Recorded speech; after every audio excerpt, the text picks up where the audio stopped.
আসসালামু আলাইকুম। সবাই কেমন আছেন? আমি আলহামদুলিল্লাহ ভালোই আছি। আজকে আমি আপনাদের সাথে শেয়ার করব যে আমার কাঁচা আমের বার্মিজ আচার। এটা করতে যাই কিন্তু আমার নষ্টই হয়ে গেছে। কি জন্যে নষ্ট হইছে বলি গ্যাসের কারণে। আসলে আমি এটা করতে গেছিলাম দুপুর ১২টা বাজে। তখন গ্যাস এত কম, আমার এই জিনিসটাই ভুল হইছে। আমি এত শখ কইরা যে আমটা করতে গেছিলাম, বার্মিজ আচার করতে গেছিলাম। তা আমটা একটু গলা, গলা হয়ে গেছে আরকি। এটা চাক হবে আরকি। তো আপনারা দেখতে থাকেন কিভাবে করছি আরকি। ১ম এ আমটা লইয়া ছুলে তারপরে এই যে এরকম গোল, গোল করে পাতলা, পাতলা করে কাটছি।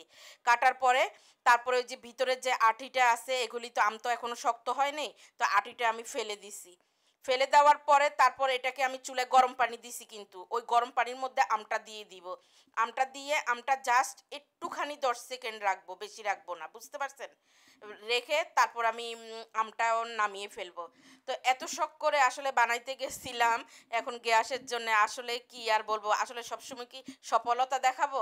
মাঝে, মাঝে ব্যর্থতাও দেখানো লাগে। তো আপনারা দেখতে থাকেন। আসলে এভাবে কইরেন কিন্তু আমটা কিন্তু খুবই মজা। এই যে বার্মিজ আচারটা কিন্তু খুবই মজা। খুবই মজা কিন্তু এই আচারটা। তারপরেও অনেক মজা হইছে। খেতে কিন্তু অসাধারণ হইছে। তা মানে মনের মতো হয়নি আরকি। এটা শক্ত চাকা, চাকা থাকতো আরকি। তারপরে যে ১০ সেকেন্ডের মতো রাইখে আমি একটু নাইড়া-চাইড়া নামাই ফেলাইছি। এটার পানিটা ফালাই দিছি। ফালাই দেওয়ার পরে এই যে চুলার মধ্যে আমি কিন্তু দিছি, চিনি দিছি। চিনিটা দিয়ে এই যে তারপরে চুলাটা জ্বালাই দিছি। জ্বালাই দেওয়ার পরে চিনি যখনই পানি ছাইড়া দিছে, আমি আর পানিটা কমাইতে পারলাম না। মানে গ্যাসের আগুন বেশি থাকার দরকার ছিল, অল্প আগুন ছিল। যার কারণে আমার আমটা গলা, গলা হয়ে গেছে। ওই যে দেখাইছি আপনাদেরকে না? এই যে গ্যাসটা কটুক একদমে লো হয়ে আছে।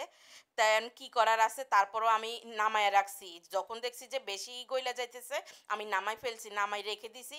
যখন দেখলাম যে ২:৩০টার পরে গ্যাসটা বাড়ছে, বাড়ার পরে তারপর আমি হাই হিটে মানে কমাইছি আরকি। মানে নিজের মন মতো করে আরকি জিনিসটা হইল না। তারপরেও আলহামদুলিল্লাহ যা হইছে আপনাদের সাথে আরকি একটুখানি শেয়ার করি আরকি। আর বড় ভিডিও দেওয়া লাগে তো। ইদানিং আমি একটু গল্প-টল্প দিই আরকি বড় ভিডিওতে, কিন্তু এগুলি করা অনেক কঠিন আছে। ভিডিও এডিট করা, এগুলি কালেক্ট করা, লেখা, তারপর আবার ভয়েস দেওয়া, ঠিকমতো ভয়েস দেওয়া অনেক কষ্ট কিন্তু।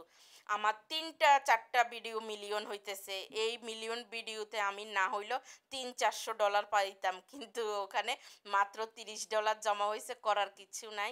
এটা আসলে ফেসবুকের আপডেটের কারণে মনে হইছে। তারপরেও আসলে একদমই পেজ চালাইয়া হিমশিম খাওয়ার মতো অবস্থা। লাস্টে একটু চিলি ফ্লেক্স দিছি কিন্তু আমি। চিনি দেওয়ার পরে ওইটা একটু সামান্য লবণ দিছি, চিলি ফ্লেক্স দিছি। আপনাদের যদি মন না চায় চিলি ফ্লেক্স না দেন, শুধু মিষ্টি খাইতে চান আর একটু জাল খাইতে চাইলে এই চিলি ফ্লেক্সটা দিয়ে দিবেন।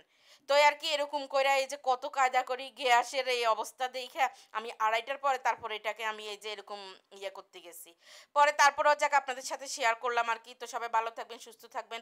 আমার আচারটা কেমন হইলো জানাবেন কমেন্টের মাধ্যমে। আমার শাহনাজ ব্লগ পেজে ৫২,০০০ ফলোয়ার, এই যে কিছুক্ষণ পরে ৫৩,০০০ হয়ে যাবে। আল্লাহ হাফেজ।